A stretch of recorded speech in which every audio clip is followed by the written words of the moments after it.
अरे चाची जी, आपने तो नौकर के नाम पर एक धब्बा पाल रखा है। छी छी छी। शिवम जीजू, कोई तो काम ठीक से कर लिया करो, या तुझे सिर्फ मुफ्त की रोटियां तोड़ने की आदत पड़ चुकी है। क्या बताऊं करण बेटा, जब से ये गटर का कीड़ा हमारे माथे पड़ा है ना, हमारा तो जीना ही मुश्किल हो गया है। शिवम को आज फिर रोज की तरह सबके सामने जलील किया जा रहा था। दरअसल सबके लिए जूस लाते वक्त करण ने जानबूझकर शिवम के सामने अपना पैर अड़ाया, जिससे जूस का ट्रे सीधे सिमी पर जा गिरा। मुझे माफ कर दीजिए सासू माँ, मैं भी साफ कर देता हूँ। माफी? और तुझ जैसे सड़क छाप को माफी तो तुझे तभी मिलेगी जब तू अपनी नाक मेरी जूती पर रगड़ेगा, समझा? शिवम के लिए ऐसे जलील होना अब आम बात हो चुकी थी। इतने बड़े आलीशान घर में शिवम के लिए खुद का एक कमरा भी नहीं था। कभी वो चटाई बिछाकर जमीन पर सो जाता, कभी नौकरों के साथ, यहाँ तक कि घर के डॉगी टॉमी के लिए भी कमरा था, लेकिन शिवम के लिए नहीं। शिवम घर का वो सारा काम भी करता जो घर के नौकर भी नहीं करते, लेकिन फिर भी शिवम को भर पेट खाने के लिए भी दूसरों का मुंह देखना पड़ता। सिमी शिवम को कोसी रही होती है, तभी वहाँ शिवम की पत्नी दृष्टि आ जाती है। आपको शर्म आनी चाहिए माँ, अपने दामाद की नाक जूती पर रगड़वाते हुए। और शिवम, तुम खुद को क्यों जलील करवाते हो? ध्यान से काम नहीं कर सकते? अरे दृष्टि बेटा, तू क्यों इस भिखारी के लिए अपना खून जलाती है? मरने दे इस कीड़े को। मैं तो कहती हूँ तू तलाक ले ले इस फटीचर से। प्लीज माँ, शादी मैंने दादाजी के कहने पर की थी, इसलिए तलाक की तो बात ही मत कीजिए। और शिवम, तुम कभी तो ऐसा काम करो जिससे मेरा सर ऊंचा हो। शिवम हाँ में सर हिला देता है और दृष्टि वहाँ से निकल जाती है। शिवम दृष्टि से बेइंतहा प्यार करता था। वो दृष्टि के लिए कुछ भी कर सकता था, लेकिन वही दृष्टि ने शिवम को कभी अपना पति नहीं समझा था। उन दोनों के बीच कभी पति पत्नी वाला संबंध नहीं बन पाया था। वे एक ऐसे कल से होने वाला था जिसे वो चाहकर भी कभी याद नहीं करना चाहती थी। आज की सबसे बड़ी ब्रेकिंग न्यूज, नारंग परिवार के छोटे बेटे अखिल नारंग ने कुछ ही दिनों पहले जो बिजनेस शुरू किया था, वो आया दिवालिया होने के कगार पर। आखिर ऐसे में कैसे बचा पाएंगे मिस्टर अखिल नारंग अपने बिजनेस को? जुड़े रहिए हमारे साथ। सुबह सुबह अखिल के घर में इस ब्रेकिंग न्यूज से हल्ला मच गया। हर किसी के मुंह पर बस एक ही सवाल था कि आखिर इस बिजनेस को अब कैसे बचाया जाएगा। तभी पास में खड़ी अखिल की पत्नी सिमी बोली, हे भगवान, सब कुछ बर्बाद हो गया, अब हम क्या करेंगे? कुछ ही टाइम पहले दृष्टि के पापा अखिल नारंग ने अपना एक बिजनेस शुरू किया था। कहने को तो दृष्टि के पापा अखिल नारंग दिल्ली के सबसे बड़े मल्टी मिलियनेयर भवानी नारंग के छोटे बेटे थे, लेकिन जब दृष्टि के दादाजी की मौत हुई, उसके बाद दृष्टि के ताऊ जी अमिताभ नारंग ने दृष्टि के पापा को धोखे से अपनी प्रॉपर्टी से अलग कर दिया था। और इन सब की वजह एक ही थी, वो थी दृष्टि और शिवम की शादी। क्योंकि शिवम एक गरीब और अनाथ लड़का था जो दिल्ली के सड़कों पर छोले कुलचे बेचा करता था। वहीं दृष्टि के दादाजी ने ऐसा क्यों किया, ये आज तक किसी को नहीं पता चल पाया। वहीं सब लोग हैरान थे। तभी अचानक दृष्टि बोली, माँ पापा, आप लोग बिल्कुल टेंशन मत लो, कुछ न कुछ रास्ता निकल आएगा। अरे कैसे निकल आएगा रास्ता? ये सब तेरे उस नकारा पति की वजह से हो रहा है दृष्टि। ना तेरी उससे शादी होती और ना ही हम नारंग परिवार से निकाले जाते।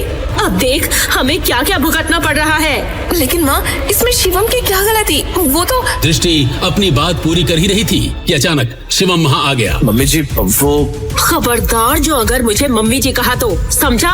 इतना कहकर सिमी गुस्से से वहाँ से चली गई। शिवम की हालत शादी के दूसरे दिन से ही उसका हाल अपने ससुराल में गली के किसी कुत्ते की तरह हो चुका था। लेकिन दृष्टि शिवम से नफरत नहीं करती थी।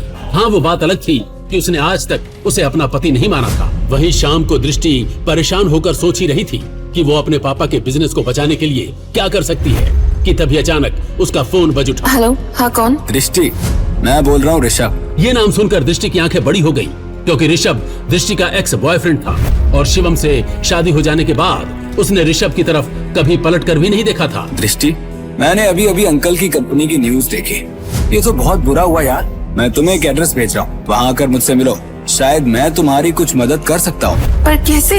वो सब मैं मिलकर बताता हूँ। वहीं ऋषभ ने फोन डिस्कनेक्ट कर दिया, पर दृष्टि ऋषभ के कॉल से बहुत कंफ्यूज हो गई थी। तभी वो अपने मन में बड़बड़ाते हुए बोली, एक तरफ शिवम है जिसे घर में रहने के बाद भी मेरी प्रॉब्लम पता नहीं चली, यहाँ तक कि उसे पता भी नहीं कि मैं कितनी टेंशन में हूँ। और दूसरी तरफ ऋषभ मुझे खुद सामने से कॉल कर रहा है। पर क्या वाकई ऋषभ दृष्टि की मदद करने वाला था या ऋषभ का मकसद कुछ और ही था? फिर आखिरकार दूसरे दिन दृष्टि ऋषभ से मिलने चली गई। लेकिन तभी ये क्या, ऋषभ ने दृष्टि से कुछ ऐसा कहा कि वो हैरान हो गई। देखो दृष्टि, तुम्हारे पापा के बिजनेस के जो हालात चल रहे हैं ना, वो हम दोनों अच्छी तरह से जानते हैं, राइट? एंड अभी तुम्हें बहुत बड़े फंड की जरूरत है, बट मैं तुम्हारी हेल्प करूंगा। लेकिन तुम्हें शिवम को छोड़ना पड़ेगा, यहाँ तक कि उसे डिवोर्स देना पड़ेगा और मुझसे शादी करनी पड़ेगी। दरअसल ऋषभ दृष्टि से प्यार नहीं करता था, बल्कि उसे बर्बाद करना चाहता था। उसने पहले से ही प्लान बनाकर रखा था कि वो दृष्टि और शिवम को हमेशा के लिए अलग कर देगा। लेकिन ऋषभ, शिवम मेरा पति है, मैं ऐसा कैसे कर सकती हूँ? वो सब मैं नहीं जानता दृष्टि। अब फैसला तुम्हारे हाथ में है कि तुम्हारे लिए क्या इम्पोर्टेंट है, तुम्हारे पापा का बिजनेस या तुम्हारा वो गरीब फटीचर पति। और हाँ, तुम्हारे पास सिर्फ आज रात का वक्त है। मुझे आज रात तुम्हारा जवाब चाहिए। ऋषभ रुको, मेरी बात तो सुनो। लेकिन ऋषभ नहीं रुका और गुस्से में वहाँ से चला गया। पर दृष्टि शिवम को हर्ट नहीं करना चाहती थी। आखिर ऐसे में क्या होगा दृष्टि का फैसला। तभी उसी रात दृष्टि अपने कमरे में सो रही थी कि अचानक उसका फोन बजा, तो शिवम ने फोन उठा लिया। दृष्टि, मैंने तुमसे कहा था ना कि मुझे रात तक बता देना तुम्हारा क्या फैसला होगा। आई होप कि तुम्हें मेरी बात समझ आई होगी और तुम अपने उस 2 कौड़ी के पति को डिवोर्स दे दोगी और फिर हम शादी कर लेंगे, जैसे कि आज हमारी बात हुई थी। इतना सुनते ही शिवम के होश उड़ गए। उसे यकीन नहीं आ रहा था कि उसकी पत्नी उसके पीठ पीछे इतना कुछ कर रही है। इतने में ही दृष्टि की नींद खुल गई। उसने अपना फोन शिवम के हाथ में देखा तो वो भड़क गई। शिवम, तुम्हारी हिम्मत कैसे हुई मेरा फोन छूने की? क्या तुम्हारे अंदर इतने भी मैनर्स नहीं है कि दूसरों का फोन नहीं देखते? दृष्टि, तुम सो रही थी और तुम्हारा फोन बज रहा था, इसीलिए मैंने उठा लिया। बट ये मैं क्या देख रहा हूँ? तुम मेरे होते हुए किसी और के साथ कैसे? दृष्टि, तुम तो मुझे बहुत प्यार करती थी ना। और वो लड़का कौन है जिससे तुम आज मिलने गई थी? आखिर क्या चल रहा है? पर वहीं बदले में दृष्टि शिवम को कुछ बताने के बजाय उल्टा उसी पर बरस पड़ी। अथु, प्यार और तुझे से भिखारी से? कभी भी नहीं। अरे तेरी औकात मेरा नौकर बनने की है नहीं। तूने सोचा कैसे कि मैं तुझसे प्यार करूंगी? और अगली बार अपनी गंदी और घटिया जुबान से मेरा नाम भी लिया ना तो तेरी जुबान काटकर तेरे हाथ में दे दूंगी, समझा? Get lost. दृष्टि के शब्द सुनकर शिवम हैरान हो गया, क्योंकि आज पहली बार दृष्टि ने शिवम से कुछ ऐसा कहा था। दृष्टि, क्या हो गया तुम्हें अचानक? देखो, मैं तुम्हारी बात का जवाब देना ना जरूरी नहीं समझती। पता नहीं दादाजी ने क्यों मेरी शादी तुमसे करवा दी और मेरी जिंदगी झंड कर दी। इतना कहकर दृष्टि गुस्से में सो गई। वही दृष्टि के शब्द शिवम के दिल पर खंजर की तरह चुभ गए और उसी दिन से दृष्टि का रवैया शिवम के लिए पूरी तरह से बदल गया। वो हर बार शिवम को जलील करती। वहीं दूसरी तरफ शिवम नहीं समझ पा रहा था कि आखिर दृष्टि ऐसा क्यों कर रही है। और दूसरी तरफ दृष्टि ऋषभ के काफी करीब जाने लगी। और तभी एक दिन कुछ ऐसा हुआ जिसने पूरे नारंग मेंशन और दृष्टि को हिलाकर रख दिया। अचानक कुछ लोग नारंग मेंशन आ जाते हैं, जिसमें से कुछ इन्वेस्टर होते हैं और कुछ वो लोग होते हैं जिन्होंने दृष्टि के पापा की कंपनी में पैसा लगाया होता है। वो सब लोग अपना पैसा वापस मांग रहे होते हैं। उन लोगों का कहना होता है कि अगर हमें हमारा पैसा नहीं मिला तो हम यहाँ तोड़ फोड़ शुरू कर देंगे। सब लोग परेशान हो जाते हैं कि अब क्या करें। तभी दृष्टि ऋषभ को कॉल करती है, जिसने वादा किया था कि वो उसकी हेल्प करेगा। ओह गॉड, ऋषभ प्लीज कॉल उठाओ। माहौल काफी गर्म हो गया था, लेकिन ऋषभ ने फोन नहीं उठाया। तभी पास में खड़ी दृष्टि की माँ सिमी बोली, देखिए, आप लोगों को पूरा पैसा मिल जाएगा, हमें बस कुछ दिन की मोहलत दीजिए। पर इससे पहले कि वो आदमी कुछ और बोल पाता, तभी अचानक शिवम वहाँ आ जाता है और एक बड़ा सा बैग दृष्टि को देते हुए कहता है, दृष्टि, इसमें 700 करोड़ रुपए, इन सबको इनका पैसा लौटा दो। और हाँ, पापा की कंपनी का मर्जर मैं देश की सबसे बड़ी company Shah group of industries से करवा रहा हूँ। आज के बाद बिजनेस में कोई प्रॉब्लम नहीं आएगी। शिवम के ये शब्द सुनते ही दृष्टि और वहाँ पर खड़े लोगों के पैरों तले जमीन खिसक गई। उन सबको यकीन नहीं आ रहा था कि शिवम देश की सबसे बड़ी कंपनी की बात कर रहा था। वही दृष्टि की आंखें बड़ी हो गई थी।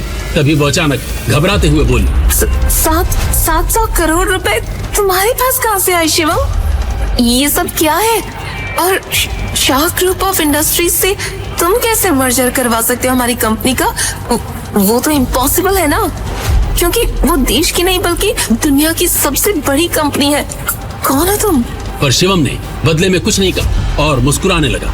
आखिर क्या है शिवम की असलियत, जिसने बनाया उसे देश का इतना पावरफुल आदमी? कैसे आए शिवम के पास 700 करोड़ रुपए? क्या शिवम ही है शाह एम्पायर का उत्तराधिकारी? आखिर शिवम क्यों इतना बड़ा आदमी होकर जीता था भिखारी वाली जिंदगी? आखिर क्या है शिवम का पूरा नाम? क्या होगा जब दृष्टि को पता चलेगी शिवम की सच्चाई? आगे की कहानी जानने के लिए देखिए अगला एपिसोड सिर्फ पॉकेट एफएम के YouTube चैनल पर। और शिवम द हिडन वॉरियर के सारे एपिसोड्स को सुनने के लिए डिस्क्रिप्शन में दी लिंक से डाउनलोड करें पॉकेट एफएम ऐप।